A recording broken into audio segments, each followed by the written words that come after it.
Coucou tout le monde, donc aujourd'hui on se retrouve pour une nouvelle vidéo. Ça fait un moment que je ne vous ai pas filmé de vidéo, mais là je me suis dit qu'il était temps que je m'y remette petit à petit. Donc voilà, donc on se retrouve pour une nouvelle vidéo. Ça va être un vlog 1000 pages, 7 livres, 7 jours. Je voulais combiner les deux, hein, comme ça, voilà, ça fait les 7 livres que j'ai choisis, ça fait à peu près 1000 pages. J'en ai un de plus à lire aussi en lecture, que je lis en lecture commune, donc bon. Hein, on croise les doigts qu'on va y arriver. Est-ce que j'ai choisi la bonne semaine? Est-ce que j'ai choisi la...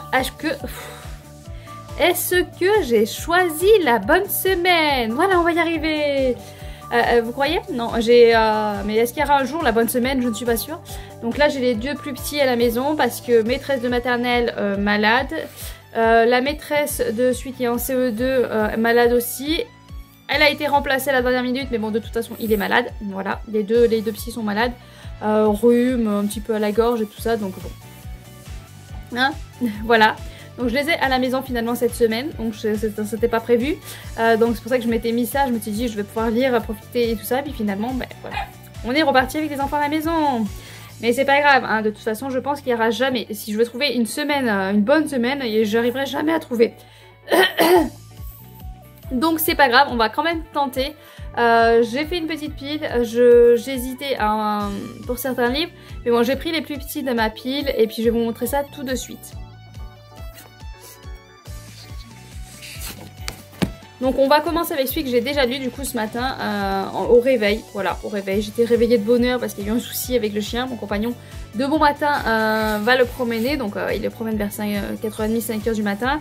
Et puis il est revenu, il m'a dit regarde ses pattes, elle est revenue en sang. Enfin, apparemment, voilà, il a passé un moment à l'appeler, elle revenait pas. Et quand il a enfin retrouvé le chien, ben, les pattes pleines de sang. Donc a priori c'est les... Je sais pas, c'est bizarre parce que du coup je sais pas s'ils peuvent saigner vu que c'est les ongles. Mais bon, elle s'est cassé les ongles. Alors, comme nous, quand on se casse les ongles trop courts, on peut saigner. Donc, je pense qu'elle, c'est pareil. Après, j'ai essayé de regarder, mais bon, les pattes, voilà. Donc, je vais essayer de surveiller qu'il n'y ait pas d'infection ou quoi que ce soit. Qu'il y ait pas... Mais a priori, ça a l'air d'aller. Elle est un peu ronchon, mais bon. Hein, dès qu'on touche les pattes, de toute façon, elle ne supporte pas ça. Donc, j'ai essayé de regarder vite fait comme ça. Ça a l'air d'aller, donc à surveiller. Mais c'est vrai que du coup, j'étais... réveillée de bonne heure, hein, pour que je regarde ses pattes. Et du coup, bah, je me suis dit, j'arriverai plus à dormir, donc je vais prendre Le Petit Prince de Antoine de Saint-Exupéry. J'ai pris ça sur France Loisirs. J'avais l'ancien, là, le vieux... je l'ai plus. Je l'avais le vieux, mais bon, je sais pas. Je l'ai jamais lu. Depuis toute petite, je l'ai, hein, mais je l'ai jamais lu. Et là, je me suis dit, il est temps. Il est temps que je le sorte, surtout que j'ai lu récemment jusqu'au bout... Alors je sais plus, un auto-édité que j'ai lu il y a pas longtemps où vraiment c'était l'histoire était vraiment ciblée autour du Petit Prince, donc je me suis dit il faudrait quand même que je le lise, il serait temps que je le lise et j'ai bien fait parce que c'est très joli, c'est très poétique, l'écriture est très belle, c'est vraiment une petite histoire magnifique qui nous fait réfléchir. Je pense qu'on peut le lire plusieurs fois et ça nous fera toujours faire réfléchir dans n'importe quel sens. Dans n'importe quel moment de la vie où on va le lire, je pense que ça va toujours nous faire réfléchir. Je l'aurais lu petite, je pense que j'aurais pas réfléchi aux mêmes choses. Là, du coup, ça m'a fait réfléchir à plein de choses et que je n'aurais pas pensé si je l'avais lu petite. Et je pense que dans 10 ans, si je le relis, je ne penserai au pareil, je réfléchirai pas aux mêmes choses. Donc on en est avec, donc c'est sur 100 pages, donc je vais pas vous dire grand chose, mais je pense que vous connaissez un peu le speech. On est avec le Petit Prince qui va atterrir sur la Terre et donc il va tomber sur un aviateur et il va discuter avec cet aviateur.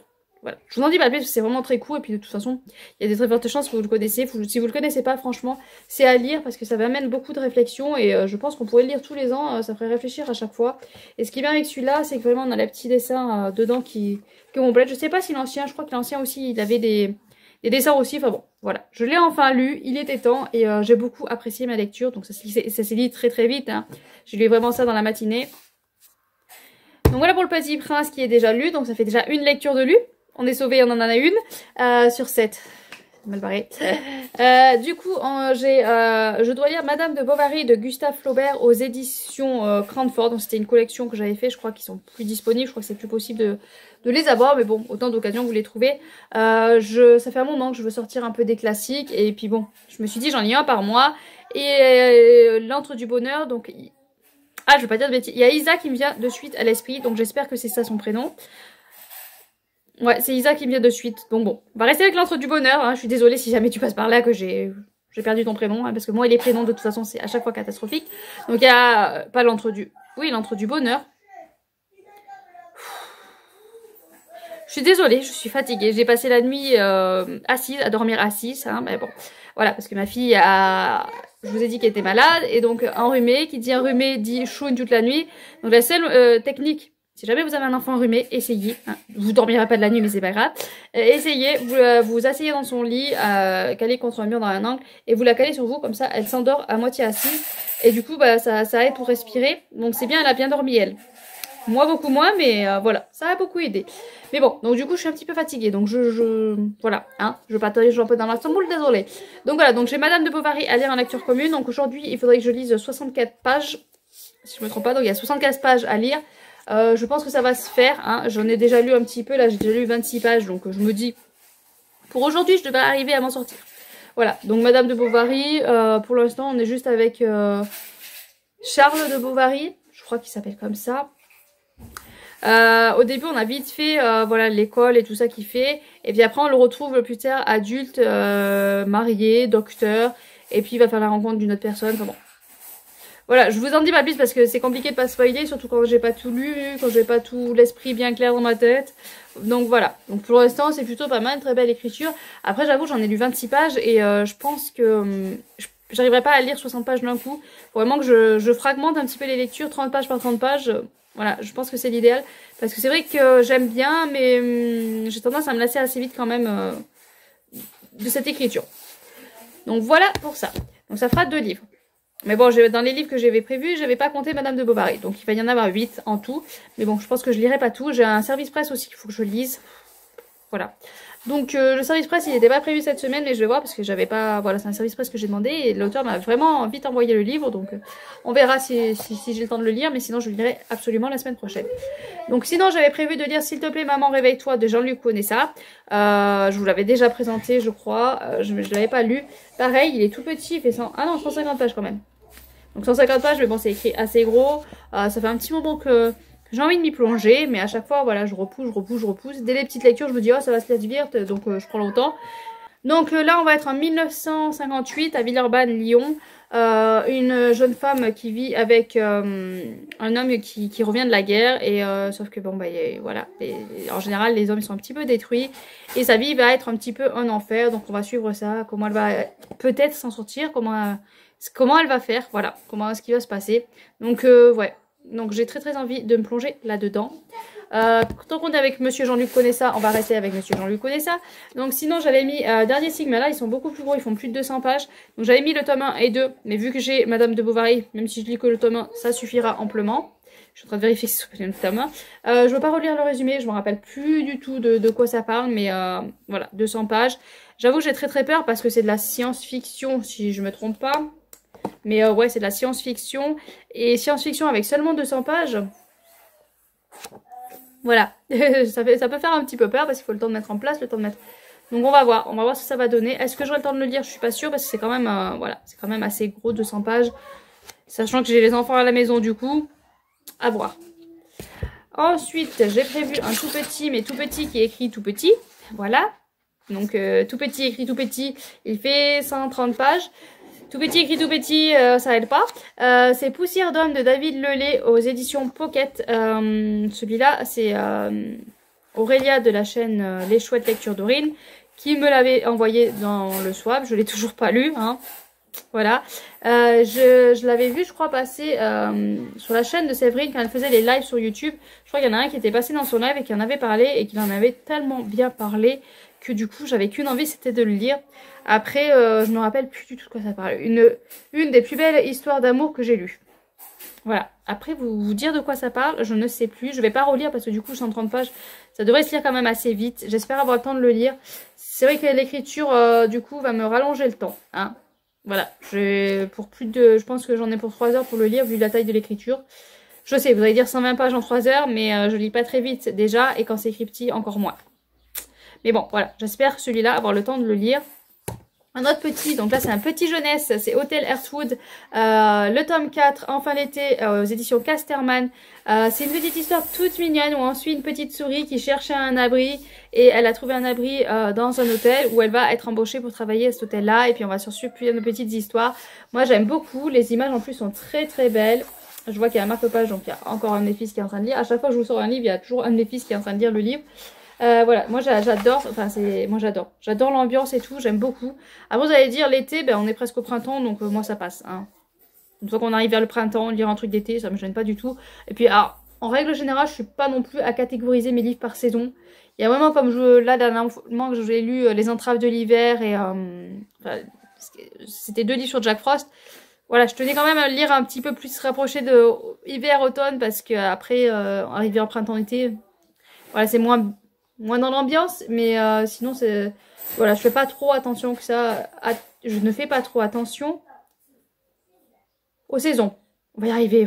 Quand je vous dis que ça va être compliqué. Voilà, donc j'ai prévu ça. Je pense que c'est un gros, voilà, il fait 200 pages, mais c'est un jeunesse, il y a des images et tout, donc ça, dans une journée, ça se fait normalement. Et ensuite, j'avais prévu celui-là, parce que mon compagnon l'a lu.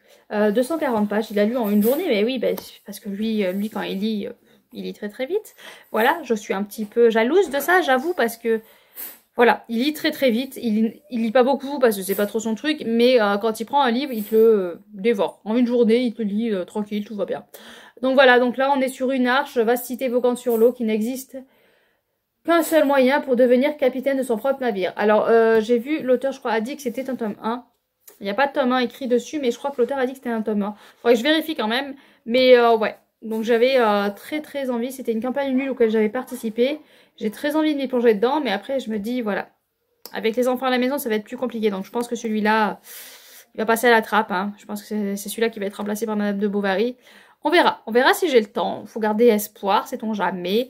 Mais j'ai bien peur de pas arriver à lire tout ça. Donc ça me fait une petite pile. Voilà, ça me fait une petite pile comme ça. Bon après je peux enlever le Petit Prince parce que je l'ai fini. Donc ça fait une petite pile comme ça. Ça fait pas si gros que ça quand on regarde. Mais quand on regarde que ben, y a les enfants à la maison, de suite ça enlève un petit peu de temps.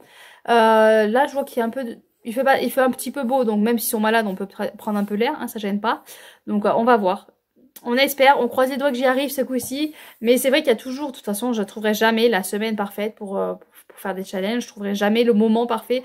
Donc voilà, je vais pas annuler. J'avais hésité, je dis c'est pas la peine que je me tente, je vais pas y arriver. Je me tente quand même, on verra si j'ai le temps, si j'ai pas le temps. Je vais quand même vous montrer le SP que je dois lire, comme ça si jamais je vois que j'ai vraiment pas le temps ou quoi que ce soit, je commencerai plutôt le SP. Donc SP, pour si jamais vous débarquez, vous savez pas, SP c'est Service Presse, donc c'est l'auteur qui me fait parvenir son livre que je lis et donc je vous donne mon avis dessus. Qu'il soit négatif ou positif, hein, moi je vous donne mon avis. Que ce soit un auto-édité, bon je reçois... il y a très peu de chances que je reçoive un jour des services presse de maison d'édition parce que bon, hein, voilà. Faut avoir quand même une grosse chaîne et tutti quanti. Mais en tout cas les auto-édités pour ça sont assez sympathiques et assez ouverts. Donc je les lis, mais voilà, ça a beau être des auto-édités, si j'aime pas lire, je vais vous le dire. Tout simplement. Je suis tombée sur... Voilà, il y a 2-3 livres quand même, 2 livres sûrs que je suis tombée. Il y avait Sous le regard de l'Aria que j'avais... C'est pas que j'avais pas aimé l'histoire, c'est vraiment l'écriture qui ne me convenait pas. Donc c'est quelque chose que... Voilà, que moi, l'écriture ne me convient pas. Mais quand j'y repense, ben, j'aimerais bien quand même savoir la suite. Donc bon, c'est assez compliqué. Et il y avait un autre aussi que j'avais moyennement aimé parce que c'était trop intellectuel, on va dire. Voilà. Donc, mais je vous l'ai dit, voilà. Donc, service presse ou pas, dans tous les cas, voilà, je suis désolée aux auteurs hésités, mais je dis ce que je pense. Donc, si j'aime pas, je vous dirai. Si j'aime, je vous dirai. Hein? Donc, de toute façon, comme qui c'est qui avait dit ça? Enfin, je sais plus. Comme la plupart disent, et puis comme moi je le dis, il y a des chaînes où ils font des avis négatifs. C'était quoi? C'était la chaîne de... Le titre du livre, c'est la chaîne. Je sais plus l'auteur. Il y a une personne qui avait fait une vidéo et qui en avait parlé, mais elle avait détesté, mais au plus haut point. Ça m'a donné... ça va pu me donner plus envie, parce que bon, elle avait pas aimé, bon ok. Mais ça m'a pas empêché de vouloir le lire. J'ai toujours envie de lire ce livre-là. Je suis toujours curieuse de lire ce livre-là. Voilà, un exemple. Donc, quand j'entends dire, ah, mais moi, on se fait taper dessus quand on fait des trucs négatifs. Bah ouais, mais ça fait quand même de la pub pour le livre parce que du coup, on le voit, on s'intéresse au résumé. Voilà, je vous montre le résumé. Voilà, si on est un peu curieux, on va regarder un petit peu ailleurs ce que d'autres pensaient. Voilà, donc moi, je pense pas que faire une chronique négative soit si mauvais que ça, parce que dans tous les cas, on aura vu passer le livre. Donc, quand tu vois passer une couverture, si jamais tu le revois sur une autre chaîne, tu vas dire, ah, celui-là, je l'ai déjà vu. Si jamais il dit un truc positif, tu vas dire, ah, ouais, peut-être que ça peut m'intéresser. Enfin, voilà. Ça permet de quand même qu'on voie le livre. Mais bon, on n'est pas là pour parler de ça. On est là pour parler de Ucropia, mort programmée, le tome 1 de Loïc Godard. Donc c'est un auto-édité. Je vais vérifier quand même parce que je vous dis auto-édité, mais c'est ton jamais. Mais non, normalement c'est un auto-édité. Ouais, je vois pas écrit de maison d'édition. Donc ce livre-là, j'avais demandé à l'auteur et il me l'a fait parvenir, mais à une vitesse phénoménale. J'ai très envie de me plonger là-dedans. 2030, une loi mondiale impose une durée de vie de 21 915 jours, soit 60 ans. C'est-à-dire qu'à 60 ans, bon ben, quick, hein, voilà, quick. Et du coup, ben, j'étais très curieuse, très curieuse. Et j'ai hâte de me plonger dedans pour voir comment c'est géré ce monde-là. C'est un tome 1, donc j'ai un peu peur de rester sur ma faim, hein, voilà, j'ai un petit peu peur. Mais ouais, j'ai très hâte de me plonger là-dedans et de voir un peu ce que ça va donner. Après, il y a un truc que mon fils a vu et qui a fait « Ah, quelle horreur, c'est horrible !» C'est que j'avais pas vu, c'est ça là. Pour moi, c'était de l'encre qui voulait, enfin, voilà, c'était de l'encre qui coulait. Mais je sais pas si vous allez bien voir, en fait, c'est des hommes. Voilà, c'est un sablier avec des hommes qui tombent. Et c'est vraiment très bien fait. Je trouve que la couverture, vraiment, elle correspond bien avec le titre, avec le thème du résumé.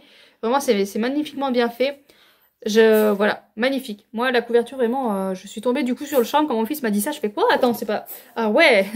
Ah ouais. J'ai été vraiment un peu soufflée parce que pour moi, ouais, moi, je voyais tomber de l'encre. C'est lui qui a percuté que c'était des hommes qui tombaient et qui... Bon, du coup, j'ai retourné le livre parce que bon, c'est celui de 10 ans, il est très sensible. Le moindre truc, ça le traumatise. Le moindre... Donc bon, hein, je l'ai caché, mais oui, lui de suite, il a eu l'œil là-dessus, quoi. Et c'est du coup vraiment, ça représente vraiment le livre et j'étais épatée, vraiment. Donc déjà, rien que la couverture me plaît, le résumé me plaît énormément. Donc à voir ce que ça va donner, voilà. Mais ouais. Donc comme ouais, sur les trucs négatifs, du coup, on va continuer sur la négative. Je l'ai pas encore lu, hein, donc ça ne le concerne pas. Mais c'est vrai que peut-être que vous allez, ceux qui me suivent depuis un moment, vous n'allez pas avoir passé beaucoup de livres points négatifs. Parce qu'en fait, à part, voilà, Stephen King.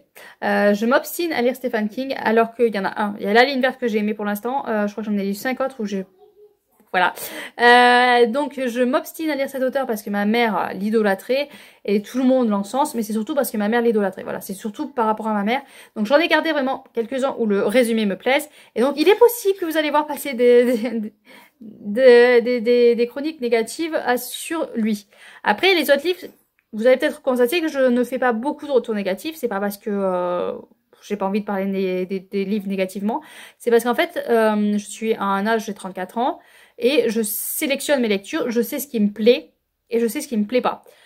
Je sais que ce qui va me faire envie et je sais ce qui va pas me faire envie. Donc quand j'ai envie, là en ce moment, je vais pas vous mentir, j'ai eu une période où j'ai lu beaucoup de... j'aime pas la romance. Et j'ai enchaîné les lectures où il n'y avait pas du tout de romance. Enfin, ou alors vraiment un soupçon.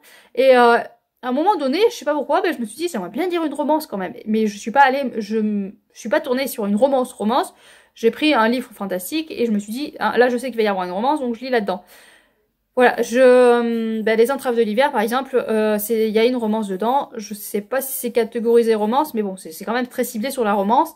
Et je le savais que c'était ciblé sur la romance, mais j'en avais envie, donc je l'ai pris à ce moment-là, quand j'en avais envie. Donc forcément, c'est passé. Je me forcerai à lire ce livre-là à un autre moment, je pense que ça serait pas passé. Voilà, donc...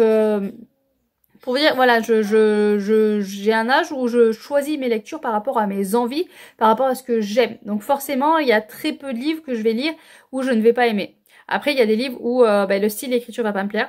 Et là, je suis désolée parce que j'arrive toujours pas à trouver une explication pourquoi tel style me plaît, tel style me plaît pas. C'est quelque chose que je ne sais pas expliquer. Je ne sais pas expliquer pourquoi, sur le regard d'Adaria, l'auteur m'a demandé, mais qu'est-ce qui t'a pas plu en fait, mais je lui ai répondu, je suis désolée, mais je n'arrive pas à expliquer ce qui m'a gênée dans le style d'écriture. Je n'y arrive pas. Donc ça, c'est un petit peu énervant. Et pour l'auteur et pour moi, parce que je serai... quel style d'écriture ne me plaît pas, quand je vais en librairie, je commence les premières... Je vais vraiment en librairie, en général, je commande à ma librairie et je vais récupérer les livres. Mais bon, je lirai les premières lignes et je dirai, ah ça c'est le style d'écriture que j'aime pas, c'est pas la peine. Mais ouais, j'arrive pas à définir vraiment exactement ce qui me gêne dans certaines écritures, j'y arrive pas. Donc... en général, si j'aime pas, ça peut être un style d'écriture, ou alors ça peut être un résumé qui finalement dans le livre est est un peu faussé, un peu, voilà, n'est pas exactement ce qu'il y avait écrit dans le résumé. Ça aussi, ça peut provoquer, du coup, quelque chose que je n'aime pas. Mais du coup, il y a très rarement de livres sur lesquels je tombe que j'aime pas, parce qu'en général, les résumés, quand même, sont assez représentatifs des livres. C'est ce qu'il y a de mieux. Et puis, voilà, il n'y a que les classiques là. Les classiques, j'ai un petit peu peur, parce que j'avoue, je me force un petit peu à les lire parce que j'ai envie de les sortir, mais en même temps, j'ai très peur de les sortir. Mais sinon, pour la plupart, c'est des livres que j'ai lu le résumé et je me suis dit, ça peut me plaire. Voilà. Pour la plupart. Et puis, il y en a certains où j'ai vu des retours de personnes qui ont dit, bon, ça j'ai pas aimé, ça j'ai aimé. Et je me dis, ce que t'as pas aimé dans le livre, moi, ça va me plaire parce que c'est quelque chose que j'aime. Donc voilà, je le rajoute dans ma liste. Enfin, voilà. Donc, je suis arrivée à un moment de ma vie où je sais ce qui va me plaire et ce qui va pas me plaire. Donc c'est pour ça que vous risquez d'avoir très peu de négatifs dans mes retours. Bon voilà, je sais pas, à chaque fois je pars ailleurs. Donc tout ça pour vous dire que j'essaye un 7 jours 7 livres à 1000 pages, un minimum. On va voir si je réussis ou pas avec les 2 petits monstres que j'ai avec moi. Sur ce, je vous laisse, puis je reprendrai plus tard. Coucou tout le monde, on se retrouve, on est lundi 28, ça fait déjà une semaine que j'ai lancé le vlog pour le challenge 7 jours, 7 livres et 1000 pages. Je dois avouer que j'ai pas du tout calculé le nombre de pages que j'ai lues, voilà, c'était une semaine assez compliquée. Je sais pas si vous entendez, j'espère que ça va pas trop gêner, j'ai encore la voix qui déraille. Je fais que tousser, on a été tous malades, les petits ont fini sous antibiotiques, moi j'ai refusé, je me suis dit, voilà, je suis adulte, ça devrait passer tout seul. On va voir, j'espère que ça va passer parce que ça fait déjà plus de 10 jours et ça veut pas. J'ai même eu une journée où j'avais plus du tout de voix. Donc c'est pratique quand on a des enfants et qu'on a plus du tout de voix. Je peux vous dire que c'est assez compliqué. Hein. Voilà. Mais bon, hein, on va parler de livres que j'ai lus. Est-ce que j'ai réussi 7 jours 7 livres? Je vais vous dire tout de suite, non, j'ai pas réussi. J'ai eu de la fièvre, j'ai été très fatiguée, j'avais les yeux qui brûlaient, donc voilà, j'ai pas lu autant que ce que je voulais. En plus, j'avais les enfants avec moi, donc assez compliqué, hein, assez difficile de lire autant qu'on veut. Mais je suis quand même contente parce que j'ai réussi quand même à lire tout, malgré tout. Donc je vous avais dit que j'avais lu Le Petit Prince, donc avant d'être vraiment malade. Donc de Antoine de Saint-Exupéry, j'ai beaucoup aimé, c'est très poétique, très beau, vraiment très joli. Je regrette de ne pas l'avoir lu plus tôt parce que franchement, je pense, voilà, comme je vous avais dit, qu'on n'a pas la même vision, qu'on soit enfant ou adulte. Je pense que si je le relis dans 10 ans, j'aurais même pas la même vision du tout de l'histoire. C'est fait vraiment pour tout âge, donc très belle histoire. Ensuite, j'ai lu un autre jeunesse, donc moi, Le Minotaure de Sylvie Bauzy aux éditions Scrinéo Mythologie. C'est une petite collection, il y en a beaucoup, il y en a quand même beaucoup qui sont sortis là depuis. J'ai beaucoup aimé, on voit en fait on est avec le Minotaure et donc on voit de l'autre côté, voilà. Pour nous, le Minotaure, il est méchant. Et là, on est avec le Minotaure et on voit, est-ce qu'il est vraiment méchant? Est-ce que c'est vraiment lui qui est méchant? Ou est-ce que c'est le regard des autres qui... le fait qu'il soit différent qui de suite, on se dit qu'il est méchant. Voilà. Donc j'ai beaucoup aimé, je trouve ça assez intéressant et assez intelligent pour les enfants. Ça peut amener une réflexion sur l'acceptation de la différence. Parce que peut-être que l'autre est différent, mais il est peut-être pas aussi différent que ça dans la tête et aussi méchant que ça. Voilà, une bonne petite lecture que j'ai aimée. Je reprends mon souffle, excusez-moi. Donc ensuite, j'ai lu, on va rester dans le jeunesse, j'ai lu Hôtel Heartwood, le tome 4, enfin l'été, c'est illustré par Stéphanie Gragin, c'est écrit par Kali George, audition Casterman. J'aime beaucoup cette petite histoire, c'est 4 petites histoires, donc il y a l'hiver, l'automne, le printemps et l'été. Je vous ai dit tout mélangé, c'est pas grave. Hein. Du coup, j'aime beaucoup. Il y a des petits dessins parsemés au milieu, parsemés tout au long du livre. Donc déjà, le dessin est vraiment très mignon, j'aime beaucoup. Et puis c'est une petite histoire toute douce, toute mignonne, toute tendre. Ça met du baume au cœur parce qu'on est dans de l'amitié, on se serre les coudes. Voilà, j'ai apprécié encore cette lecture. Donc j'ai fini une saga. C'est du jeunesse assez très vite, mais bon, j'ai fini une saga quand même. On peut le noter. Hein. Alors, après la gamme de tout, on reprend. Mississippi au-delà des couleurs de Jean-Luc Conessa. Voilà, vous constatez que j'ai essayé de prendre les plus petits. Il est tout petit, il se lit très vite. On va suivre Isaac. Il s'est passé quelque chose et puis il y a un orage et il va se réfugier chez une dame. On n'a pas le nom de la dame, donc bon. Il va se retrouver chez une dame, je vous dis pas, parce que c'est très rapide, donc je vous dis pas. Chez une dame qui va l'accueillir et qui va lui tendre la main. Donc voilà, ça s'ensuit toute une histoire et j'ai beaucoup apprécié. À un moment donné, il y a... À un moment donné, déjà j'étais complètement perdue à ce moment-là, parce qu'en plus, fièvre, fatigue et tout ça, ça n'a pas aidé à la lecture. Mais je continue, et à un moment donné, j'ai repris le livre, je suis tombée sur un chapitre, et je me suis dit, qu'est-ce qu'on fout là? Qu'est-ce qui se passe? Je comprends plus rien. Voilà, donc j'étais complètement perdue, je me suis dit, mais la fièvre, elle me fait complètement dérailler ou quoi? On a atterri là comme ça d'un coup. Et après, voilà, ça s'emboîte tout à fait, hein, c'est tout à fait logique. Moi, sur le coup, je me suis dit, mais j'étais complètement perdue. Déjà, j'avais du mal à la lecture parce que la fatigue. Mais là, sur le coup, j'ai repris le livre sur un chapitre qui était... où on part complètement sur autre chose. Et du coup, je suis complètement perdue. Je me suis dit, qu'est-ce qui se passe là?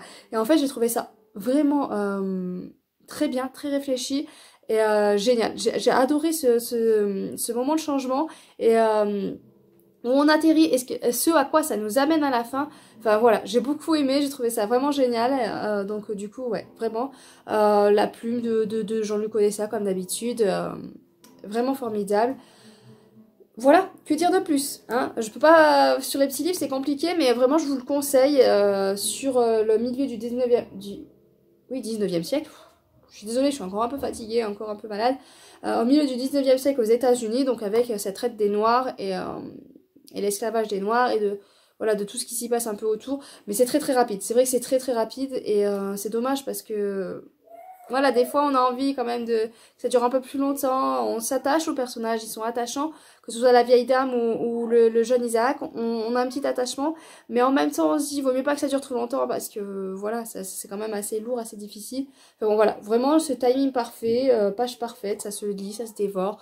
On est bien dedans. Et donc j'ai continué à lancer avec Jean-Luc Odessa.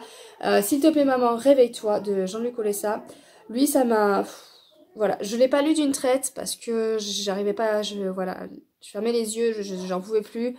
Mais franchement c'est un livre, si vous avez... Prenez le temps, il fait un peu moins de 150 pages. Il se lit très très vite parce que l'écriture quand même est assez grosse. Prenez 2 heures.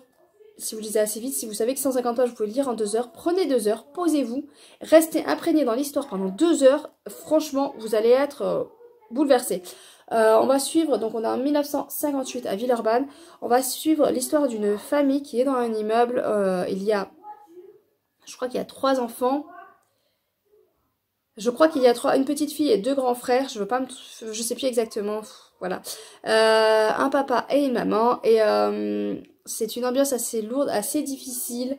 On est avec Madeleine qui essaye de tenir ce foyer, mais sauf que le problème c'est que tous les soirs rentre, je sais plus comment il s'appelle le papa.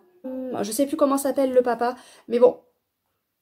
D'un soir à l'autre, on ne sait pas qui passe la porte. On ne sait pas si c'est le papa qui passe la porte ou si c'est le monstre qui va passer la porte. Parce que il y a des fois où c'est un monstre qui arrive, qui passe la porte. Et à ce moment-là, on sait ce qu'il faut faire. Donc il faut se cacher, il faut se carapater, il faut être silencieux. Il faut rentrer dans la pièce où il y a le papa que si vraiment on vous appelle. Sinon, vous restez dans votre chambre, vous restez enfermé, vous ne bougez pas. Et on sent vraiment cette ambiance oppressante. C'est pour ça que je vous dis, vraiment essayez de prendre 2 heures pour le lire, histoire de vraiment être dans l'ambiance oppressante. Pendant 2 heures, vous allez vraiment être là-dedans, dans cette famille horrible, à vous dire, mais est-ce que là je peux respirer? Est-ce que là je peux pas respirer? Est-ce que là j'ai le droit de bouger? Qu'est-ce qui va se passer à tout moment? Oups, j'ai dit ce mot-là, mais voilà, j'ai dit un mot et j'aurais peut-être pas dû, donc on reste sur la défensive, on se dit... Voilà, on attend la réaction de ce monstre en face, savoir si en face de nous on a ce monstre ou on a ce papa, parce que par moment il y a quand même des moments où le papa reste papa, mais il a été détruit il a été à la guerre, voilà, traumatisé par la guerre. Moi voilà, le fait qu'il a été traumatisé par la guerre, de toute façon ça n'est pas une excuse, je suis désolée, t'as beau être traumatisé, être tout ce que tu veux, ce n'est pas une excuse pour faire subir ton mal-être aux autres. Va te faire soigner, je sais pas. Mais ce n'est pas une excuse. En aucun cas, l'homme n'a une excuse. Il excuse pas, hein, l'auteur, je vous dis ça, mais l'auteur n'excuse pas l'effet de ce papa. À la fin, on a un dénouement assez fantastique. Voilà, faut vraiment se dire qu'à la fin, voilà, ça va être un dénouement fantastique. Je sais pas si ça le dit, mais il le dit à la fin. Il a fait ce choix-là pour... parce que c'est quand même un sujet très dur, c'est quand même un sujet assez dur à digérer. Et donc, Voilà, c'est un petit... pour alléger un petit peu le truc. Parce que bon, hein, sinon on sait comment ça finit ce genre de choses-là en général. Il y a Elodie d'OPU de Toti qui a fait une série de vidéos sur ça au mois de mars. En particulier, il y a une vidéo sur le féminicide. Donc n'hésitez pas à aller voir sa vidéo qui est vraiment... Voilà, par rapport à ce livre-là, elle peut être vraiment un lien avec ce livre-là. Ouais, moi j'ai beaucoup aimé. C'est vrai que c'est dommage que j'ai pas pu m'immerger complètement là-dedans pendant 2 heures et être vraiment à fond. D'un autre côté, c'est bien aussi que je puisse en ressortir un petit peu de temps en temps parce que c'est quand même assez lourd, c'est une ambiance assez lourde. Mais le fait d'être immergé complètement pendant 2 heures, je vous dis, ça, à mon avis, ça vous... Voilà. Vous ressentez de là-bas et vous... Assez dur. Mais c'est vrai que la fin est bien faite parce que malgré toute la difficulté tout au long du récit, la fin nous aide à respirer quand même. Voilà. Nous aide à reprendre notre respiration, à reprendre un moment de bien. Parce que sinon, ouais, on serait resté tout au long comme ça, on aurait fini comme ça. Je pense que ce serait très, très dur de s'en remettre. Là, la fin aide quand même voilà, à respirer, à reprendre un petit peu. Même si dans la réalité, ça ne se passe pas comme ça. Dans la réalité, voilà. Malheureusement, on n'a pas de fin fantastique qui peuvent nous aider à respirer. À la fin, ça finit et puis c'est tout. Voilà. Donc, je vous en dis pas plus, mais c'est vraiment très bouleversant, très prenant. N'hésitez pas, si vous avez vécu ça de près ou de loin, ça va encore plus vous faire travailler. Ça va... Voilà. J'en dis pas plus sur ce livre-là, mais vraiment, n'hésitez pas, pépite. Ensuite, je vous avais dit que j'avais un service presse à lire. J'hésitais à le lire, donc j'ai commencé Ucropia, Mort programmée, le tome 1 de Loïc Godard. Il me reste 100 pages à lire. Voilà, j'ai pas réussi à le finir. J'ai pas réussi à le finir. C'est pas qu'il me plaît pas, hein, je vais pas vous mentir, c'est pas l'extase non plus, mais le fait d'être malade, ça aide pas à la lecture. Donc là, on est en 2030, donc c'est pas tant loin que ça de notre réalité. Là, il y a une nouvelle loi qui a été créée par les elfes. Hein, les tout-puissants, on les appelle les elfes. Ils ont créé une loi comme quoi, à 60 ans, ta vie est finie, tu vas te rendre dans un lieu et on va t'aider à en finir en fait. Voilà, à 60 ans, c'est fini. T'as 60 ans pour vivre, après, stop. Et donc nous on va se retrouver avec Rémi qui le jour de, je sais pas si c'est le jour de son anniversaire ou un jour à la veille peut-être, où il doit se rendre à un bâtiment où tous les personnes de 60 ans doivent se rendre à ce bâtiment là et on va le suivre voilà au début, on va voir ce qui se passe, on va voir exactement comment ça se passe et voilà, ça a été le passage qui m'a touchée, qui m'a bouleversée et puis après on passe avec Aîné. Aîné, voilà. Aîné qui est une jeune étudiante et qui va être embarquée dans une pas association, dans une résistance secrète, je trouve pas mes mots exacts, c'est dans un truc secret qui combat ça, qui n'est pas d'accord avec ça. Et je vais pas vous mentir, moi je m'étais attachée à Rémi et Rémi. C'est Rémi, je crois, enfin je sais plus. Je m'étais attachée à ce personnage et du coup j'ai eu du mal à me retrouver avec d'autres personnages, à me retrouver avec une autre ambiance, à me retrouver à devoir combattre un petit peu cette société, ce qui est tout à fait intéressant, tout à fait bien, mais c'est vrai que sur le coup j'ai beaucoup de mal. Je continue à lire tranquillement, il y a vraiment des rebondissements, il y a des choses qui se passent abominables. Voilà, si t'es contre la société... on te fait bien comprendre, voilà, on veut bien faire intégrer qu'il faut pas aller contre ce qu'on te dit. Donc c'est assez dur. Voilà, il me reste 100 pages à lire, je vais les lire tranquillement. Je vois que c'est un tome 1, mais ouais. C'est vrai que j'aurais voulu rester plus longtemps avec cette personne de 60 ans, qu'on reste plus longtemps dans cette ambiance de fin de vie, en fait, on va dire. Mais bon. C'est tout aussi intéressant de voir le côté rébellion, de voir le côté comment ça se passe, comment on traite ces rebelles d'ailleurs, si on y va en douceur ou si on les brutalise un petit peu. Voilà, donc je vais continuer ça, hein. Je n'ai pas fini. Donc du coup au final j'ai lu exactement 5 livres. Donc c'est un petit livre avec du jeunesse et tout, ça c'est très vite, mais bon de toute façon, voilà. Vu l'état, je ne pouvais pas lire mieux. Donc voilà, donc échec encore une fois, c'est pas grave, j'ai pris quand même plaisir à lire. Je trouve quand même que c'est plutôt pas mal dans le sens où j'ai été malade et que j'ai quand même réussi à le lire. Au niveau des pages, je sais pas, celui-là il fait à peu près 200, celui-là il en fait 80, non 150, 70, donc on est à 220. 420 et celui-là il en fait 420, 520, c'est du à peu près hein. 520, le petit prince il fait 100 pages donc 620 et là j'en suis à 705, 6, 7, 770, oui 770 pages donc bon voilà ça fait une moyenne de 770 pages, ça fait une moyenne de 100 euros, 100 euros. Un peu plus de 110 pages par jour, donc je trouve que c'est quand même plutôt pas mal en étant malade d'avoir réussi à lire aussi bien. Donc moi je suis quand même assez fière de ce challenge. J'ai raté mais en même temps, voilà, semi-ratage. Donc sur ce, je vous laisse, je vous souhaite de bonnes lectures et à bientôt.